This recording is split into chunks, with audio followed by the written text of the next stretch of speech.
Bonjour à tous et à toutes les amis, merci de venir regarder mes vidéos. Je viens ici comme toujours pour parler de psychologie transcendantale. Bientôt je vais pouvoir changer un petit peu ma présentation aussi, parce que bon, tout est sur le contenu ici, il n'y a pas vraiment de forme, c'est pas vraiment sur la forme, c'est plutôt sur le contenu. Et donc, je vais parler du Saint Graal aujourd'hui, cette quête du Saint Graal. Je vais tirer quelques cartes, je vais aborder différentes idées, mais avant, je voulais rebondir sur le fait, je peux faire le parallèle entre la vie terrestre et une sorte de film, une sorte de film hollywoodien. Et donc, en essence, la troisième dimension, c'est un film en noir et blanc. C'est un film en noir et blanc. Mais c'est que quand on est vraiment amoureux, qu'on est vraiment dans le présent, qu'on est très heureux dans cette réalité du monde physique, c'est que les couleurs commencent à apparaître. Les couleurs n'apparaissent que quand on est vraiment heureux. Alors que dans la quatrième dimension, c'est des teintes de gris, c'est-à-dire on commence à voir qu'il n'y a pas de noir et pas de blanc, il n'y a que des teintes de gris. Et dans la cinquième dimension, c'est une sorte de panavision en couleurs, c'est quelque chose de merveilleux. C'est pour ça on veut ascensionner vers des sphères plus lumineuses. Mais en essence, la troisième dimension avait été créée par le créateur comme un très beau film, même s'il soit en noir et blanc, un très beau film, le monde des sens, le monde physique, comme un film d'aventure, un grand film d'aventure. Mais il y a eu des interférences négatives, d'extraterrestres négatives, qui fait que à la place d'être un film d'aventure, c'est devenu un film d'horreur. Mais tout ça, ça va finir tout d'un coup. Je voulais juste le noter. Et donc il faut laisser les illusions passer, être conscient de l'illusion, conscient de toutes ces ombres et tout ça, mais les laisser passer. C'est important de savoir aussi qu'à la fin, il va y avoir une fin, mais il va forcément y avoir un nouveau début, sur quelque chose de nouveau qui est en train de se préparer. Parce qu'ici, c'est pas vraiment la troisième dimension. On n'est vraiment pas, on n'est pas vraiment dans une troisième dimension divine, comme le Créateur l'a voulu. Donc c'est juste. Il faut aussi bien connecter avec son intuition. Je voulais rappeler cette intuition, ce sixième sens. On va développer un septième sens, huitième sens, neuvième sens. On va développer des nouveaux sens de la vie. Et on peut vous dire que dans l'univers central, qui est un univers originel, qui entoure le paradis, qui est éternel, parfait, ultime, les êtres, il y a 1 milliard de planètes parfaites, avec des énormes planètes. C'est des modèles qui ont servi pour les créations des univers locaux. Et les êtres qui habitent là-bas, les avonneurs, sont des êtres éternels, mais ils ont entre 45 et 70 sens. C'est-à-dire que si on était projeté là-bas sans une préparation psychologique et spirituelle, on ne pourrait pas vraiment sentir vraiment grand-chose. Donc c'est normal qu'on passe par cette préparation petit à petit. Je voulais aussi dire par rapport aux vies passées, on a tous eu un grand nombre d'incarnations passées, c'est pas très important qui on était, ce qu'on faisait dans ces vies passées, presque présentes. Ce qui est important, c'est d'être présent dans le présent, d'être ici avec ce qu'il y a dans le présent pour nous, dans ce moment présent. Et toutes les mémoires des vies passées, quand on sera prêt, elles flotteront dans notre conscience abondamment. On va pouvoir donc je vais parler aussi du Saint Graal. Le Saint Graal, c'est cette coupe d'immortalité. Pendant des millénaires, les hommes les ont cherchés aux quatre coins de la Terre. Ils ne l'ont pas trouvé. Ils cherchent. On peut voir plein de films d'aventure sur la recherche du Saint Graal. Pourquoi? Parce que Dieu l'a caché. Mais où est-ce qu'il l'a caché? Il l'a caché dans un endroit où personne n'allait les chercher. Il y a que D'ailleurs, il est dit dans les Scriptures que seuls les justes peuvent trouver le Saint Graal. Et pourquoi? Parce que Dieu l'a caché. Mais où est-ce qu'il l'a caché? Vous avez une idée où est-ce qu'il peut Dieu a pu cacher ce Saint Graal? En réalité, il l'a caché à l'intérieur du cœur sacré, de notre cœur sacré, à l'intérieur. Et ça, c'est l'endroit où personne n'ira jamais le chercher. Et c'est marrant, quand même. Le jour où on réalise de ça, on peut aller dans cette quête pour aller trouver cette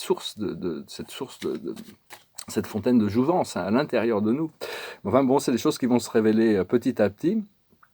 Et donc je vais tirer quelques cartes pour voir un petit peu, faire des oracles pour la journée. Là, on va pouvoir réparer toutes sortes de choses qui sont un peu en souffrance. On va pouvoir commencer vraiment, il y a des choses merveilleuses qui arrivent. Et donc il faut vraiment être dans la réjouissance de ce qui arrive.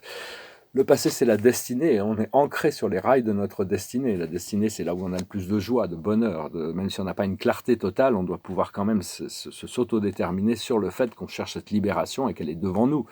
Parce que actuellement, là, notre force, c'est l'espérance, c'est l'espoir, et dans le futur, c'est la réussite. Il y a la réussite qui arrive. Qu'est-ce que veut dire la réussite? C'est la mission. Qu'est-ce qu'on cherche à atteindre? C'est le réconfort. Et qu'est-ce qui nous aide sur le chemin de notre réussite? C'est l'accomplissement. On va pouvoir accomplir ces petites choses qu'on a besoin d'accomplir. Parce que la chose sur laquelle on travaille, c'est la confiance. C'est très important d'avoir la confiance et la foi, la confiance en soi, la confiance en Dieu, la confiance en la vie. Et l'aboutissant de ça, ça va être l'écoute. On va être beaucoup plus à l'écoute du moment présent pour arriver à ressentir toutes ces choses, et écouter et entendre et comprendre ces choses que l'univers, que la vie nous enseigne à chaque moment de notre existence. Donc voilà, je voulais venir faire cet oracle, mais je vais discuter de... Ce qu'il faut, c'est briller, que notre lumière brille. Hein. Vraiment, on veut que notre lumière brille, que tout le monde puisse être éclairé le plus possible. C'est pas pour se glorifier soi-même, cette lumière, c'est la lumière de Dieu, c'est glorifier Dieu. Et dans un certain sens, c'est glorifier le Christ, qui reste quand même le Fils paradisiaque, le modèle, c'est le Seigneur du ciel et de la terre. Hein.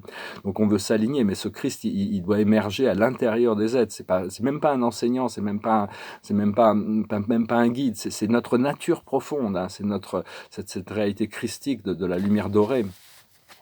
Et donc il faut quand même permettre au miroir de nous guider, hein, et de prendre les décisions depuis l'intérieur. Il faut avoir la foi en l'amour plutôt que la foi en la peur et l'esprit mental inférieur, tous ces raisonnements, ou la foi en une autre personne. On n'a pas besoin de s'adapter tout le temps à ce que les autres nous disent, que ça doit être comme ci, ça doit être comme ça. C'est à nous d'apprendre à nous déterminer, parce qu'on cherche tous un sens plus profond de notre vie. Une fois qu'on a trouvé ce sens de notre destinée, pour ça, il faut reconnecter avec notre âme, hein. C'est savoir ce qui est le plus important. Ce qui est le plus important, c'est la joie. C'est ces choses qui nous amènent du bonheur, de la joie. C'est ça qui est le plus important. Hein. Quand même, on va le réaliser. On va aussi réaliser qu'on a eu des incarnations dans de nombreux systèmes solaires, hein, avant de venir ici, dans de nombreuses civilisations. Et donc, tous ces extraterrestres positifs qui entourent la Terre, en réalité, sont la famille, hein. C'est pas vraiment des aliens. Ils sont pas aliens. Ils sont pas des aliens. Ils sont là présents. Ils contrôlent cette matrice. Mais les extraterrestres, ils sont pas aliens. Ils sont pas séparés de nous. Hein. C'est vraiment une famille. Hein. On va reconnecter. C'est des êtres qui nous aiment et qu'on va pouvoir trouver cette familiarité. On va pouvoir rentrer à la maison. Hein. Mais bon, pour le moment, il faut considérer que la Terre est notre maison et créer la plus belle qualité de vie possible sur Terre. Se préparer pour ça. Parce qu'on a des contrats d'âme, et donc dans ce contrat d'âme, il y a un plan de maître, il y a un plan de la maîtrise de soi-même, hein, le service. On est venu quand même pour servir et accepter. On savait qu'on devait accepter de passer à travers des expériences qui allaient être difficiles, parce que c'est un temps de transition. Donc, parce qu'on a toujours le choix entre le choix de l'âme et le choix animal.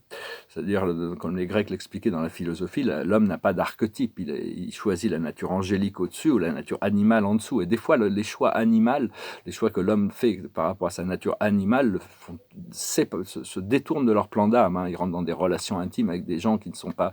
Il y a quelque chose à apprendre de tout. Hein. De toute manière, il n'y a pas de jugement là-dessus. Mais enfin bon, quand on fait les choix de l'âme et qu'on rentre dans une relation intime, il y a beaucoup plus de satisfaction, parce que l'âme sait, l'âme connaît ses plans, pourquoi on a fait ces plans au départ. Donc, au fur et à mesure qu'on élève notre fréquence, de plus en plus, on devient complètement invisible aux forces inférieures, hein, aux forces astrales inférieures. Et donc, et se concentrer aussi, on a des systèmes d'énergie qui sont des chakras, se concentrer sur le 5e et 6e chakra, hein, c'est 6e et 7e dimension, parce qu'on a tous ces 7 dimensions à l'intérieur de nous. Ça ne veut pas dire qu'on ne peut pas ressentir notre ancrage dans notre volonté à la base, et notre cœur, cet amour du cœur, mais notre conscience, le siège de notre conscience reste au centre de notre cerveau, et concentrez vos pensées au-dessus de votre tête, hein, au sommet de la tête. Ça permet d'ouvrir la porte du ciel. Et être présent avec là où on en est actuellement. On ne peut pas se poser la question, est-ce que je suis dans la 3e, 4e, 5e, 6e dimension? Juste être présent dans le moment. Hein. On continue il faut savoir que l'ascension, on l'a fait naturellement. Donc voilà, hein, je vais discuter encore 2-3 idées, mais je vais chanter 2 petites chansons. Il y en a une qui c'est une chanson révolutionnaire, l'autre est une chanson plus marrante. Mais en vrai, c'est une chanson qui me passait par la tête. Je vais chanter. C'est une chanson française, mais ça c'est une version anglaise d'une chanson française qui est un peu révolutionnaire, qui parle d'un temps où on est prisonnier et puis on cherche ces gens qui cherchent à se libérer. Hein. It goes like this. Tum tum, tum tum, tum tum. When I pulled across the border, I was cautioned to surrender. This I could not do. I took my gun and vanished. Tum tum, tum tum, tum tum. I have changed my name so often, I've lost my wife and children, but I have many friends, and some of them are with me. Tum-tum, tum-tum, tum-tum. An old woman gave me shelter, kept us hidden in the garret, then the soldiers came.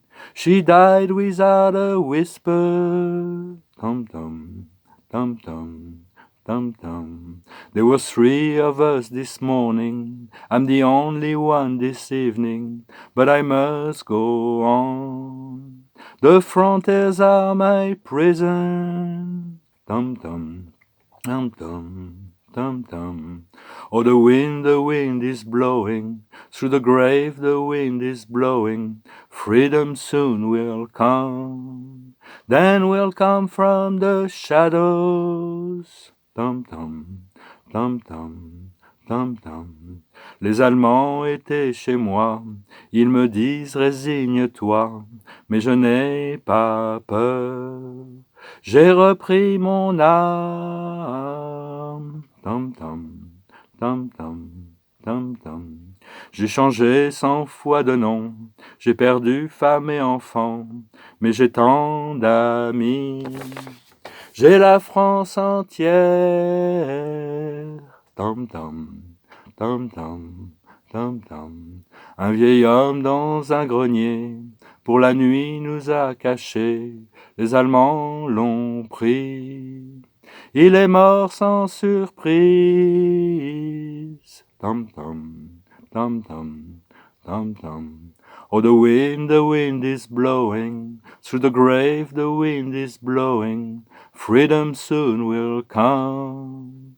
Then we'll come from the shadows. Voilà, une chanson de Leonard Cohen. Et donc c'est vraiment la liberté va venir, hein, elle va surgir la lumière va surgir de l'obscurité. Bon, ça parle d'une époque qui était très triste et très, très sombre, hein, la Deuxième Guerre mondiale. Enfin bon, il faut espérer de tirer les leçons pour pas des leçons du passé, pour ne pas les répéter, tout en lâchant prise et se créant un nouveau futur. Donc voilà, on va bientôt le discernement. Pour le moment, il faut continuer à discerner les choses. Qu'est-ce qu'on laisse entrer dans notre conscience, où on voit cette lumière. Et puis bientôt, tout ça sera inutile. Il n'y aura plus besoin de discernement parce que toute la vérité va être exposée. Hein, donc tout sera clair pour tout le monde. Enfin, pour le moment, il faut encore utiliser le discernement. Je vais parler aussi des plans astraux. La 4e dimension, c'est le plan de la création en réalité. C'est fait de toutes les pensées, toutes les émotions, tous les désirs et toutes les choses qui ont pu être créées par le passé. Et donc il y a eu beaucoup d'horreurs et de choses horribles qui ont été faites, que l'humanité, les hommes ont fait dans le passé. Hein. Donc il y a des côtés sombres et des côtés lumineux aussi. Hein. Il y a plein de choses magnifiques qui ont été envisagées. Mais tout ça, ça s'est enregistré. Et actuellement, il y a un nettoyage de toutes ces des vieilles archétypes qui ont pris des formes et qui continuent à exister. Mais enfin, la 4e dimension, on est en train de la traverser.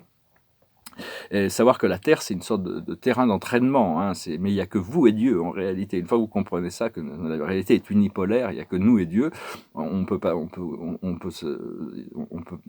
remettre les choses dans les mains de Dieu et se tourner vers l'amour. Hein. Parce que la 4e dimension, c'est un peu savoir ça nous montre ce que l'on veut et ce que l'on ne veut pas. Hein. Des fois, on expérience des choses qu'on ne veut pas pour savoir qu'on ne les veut pas, pour pouvoir choisir ce que l'on veut. Et donc, dans la 3e dimension, c'est le choix de faire le bien ou faire le mal, hein, dans un sens. Hein. Il y a quand même cette notion. Et la 5e dimension, c'est l'unité l'unité de la volonté, l'unité du sens des choses. Hein. Et donc, parce que bon, il y a des gens qui font le choix conscient de faire du mal, hein, aussi. Et donc ça sera plus permis, hein, bientôt. Et donc, parce que l'ignorance continuera à exister dans l'univers éternellement, hein, même quand sa planète aura ascensionné, il y aura d'autres planètes plus jeunes qui vont continuer. Donc c'est pas parce que l'ignorance existe que nous, on peut pas élever notre pensée dans la lucidité. Hein. On doit tirer notre épingle du jeu, s'élever dans la lucidité. On n'a pas besoin d'attendre que le monde ait ascensionné pour faire notre ascension. Hein. C'était des vœux trop grandioses du Bouddha, d'ailleurs, qui n'est pas nouveau. Hein. Le Bouddha avait dit, je ne pourrai bénéficier d'une connaissance parfaite que quand tous les êtres seront lucides. Ce qui a un sens, parce que éventuellement, très, très, très dans le futur éternel, tout l'univers des univers aura atteint cet état de plénitude, d'unité avec l'être suprême. Mais bon, c'est tellement loin dans le futur, donc Dieu a sanctionné cette connaissance, disant, il y aura toujours cet effet d'expansion, donc cet effet d'ignorance. Donc il faut vraiment se tourner vers la liberté, la lucidité, la lumière. Et je voulais aussi dire, il vaut mieux être gentil que de dire des vérités qui vont faire mal. Hein. Des fois, il vaut mieux ne pas dire des vérités que de... C'est un conseil, hein, mais bon, des fois, c'est des choses, il faut mieux ne pas dire les choses pour pas blesser les gens. Hein. Des fois, c'est plus sage, à mon avis. Je vais tirer quelques cartes. Essayez de chanter cette chanson qui me passait par la tête. Elle n'est pas forcément facile à chanter, mais elle est marrante. Alors, la plus haute sagesse de la journée, c'est une longueur d'avance. On a une longueur d'avance. Une fois qu'on se tourne vers notre âme, elle nous informe quand même de ce qu'il y a devant nous. Ce qu'il faut comprendre, c'est la bénédiction, c'est le miracle, c'est des choses magnifiques et merveilleuses, qui sont là. Hein. Ce qu'il faut comprendre, c'est le chaos et le conflit. Les choses qui ne fonctionnent pas doivent voler en éclats avant que l'ordre divin puisse être rétabli. Et l'aboutissant, c'est ici maintenant. C'est rester le plus présent ici maintenant. Hein. Donc voilà, hein, je vais retirer une dernière carte avec le tarot des archanges. Je vais vous saluer aujourd'hui. Je vais chanter cette chanson qui me passait par la tête. C'est une vieille chanson des années 50. It goes like this. All my love, all of my kisses, you don't know what you've been missing, oh boy, when you're with me, oh boy, the world can see that you were meant for me. All my life I've been waiting, tonight there'll be no hesitation, oh boy, when you're with me, oh boy, the world can see that you were meant for me. Stars appear and the shadows are falling, you can hear my heart calling, a little bit of loving makes everything alright, I'm gonna see my baby tonight. All my love, all my kisses, you don't know what you've been missing, oh boy, when you're with me, oh boy, the world can see that you were meant for me. All my life I've been waiting, tonight there'll be no hesitation, oh boy, when you're with me, oh boy, the world can see that you were meant for me. Stars appear and the shadows are falling, you can hear my heart calling, a little bit of loving makes everything alright, I'm gonna see my baby tonight. All my love, all my kisses, you don't know what you've been missing, oh boy, when you're with me, oh boy, the world can see that you were meant for me. Petite chanson très marrante, c'est de Buddy Holly. Alors, il y a une petite blague à la fin quand même. Juste Buddy Holly, bon, c'était avant ma génération, mais il est décédé dans un accident d'avion en 1959. Hein, j'ai noté 1959. Mais enfin, ils sont en train de réouvrir le dossier. Il était peut-être mort du Covid. Hein, et c'est pareil avec Henri IV et Jules César. Ils sont en train de réouvrir les dossiers pour savoir si ces gens n'étaient pas morts du Covid, pour ajuster les chiffres quand même. Hein, on continue à ajuster ces chiffres du Covid. Enfin, si on peut voir si Jules César et Henri IV étaient vraiment morts du Covid, on pourra réajuster ces chiffres. Excusez-moi, je ne peux m'empêcher de faire la blague, de dire ça. Alors bon, la carte de la journée, c'est le 10 de Gabriel. Demandez aux anges de placer les bonnes personnes capables de vous aider sur votre chemin. Vous travaillez trop. Vous en faites toujours trop pour plaire aux autres. Hein. Donc très consciemment, hein, il faut se reposer, il faut se relaxer, faut arrêter de faire des choses parce que les autres nous le demandent. Hein. C'est-à-dire, bon, on fait ce que notre cœur nous enseigne. Voilà, je vous salue, je vous souhaite une excellente journée. Là, je sais que c'est ce qui arrive tellement, je me languis de me remettre au travail. Hein. J'ai plein de travail qui arrive, là, je me languis de remettre au travail. Je vous remercie d'aimer, de partager, de commenter, de souscrire et pour vos donations. Si vous m'envoyez un email, ça peut me prendre un jour ou deux. J'ai pas encore de secrétariat. Hein, je suis un peu débordé d'emails en ce moment, donc j'essaie d'organiser tout ça. Mais bientôt, je vais pouvoir engager de l'aide et donc ça va être quand même plus facile. Hein. Je vous remercie, je vous salue, je vous dis à bientôt. Namasté.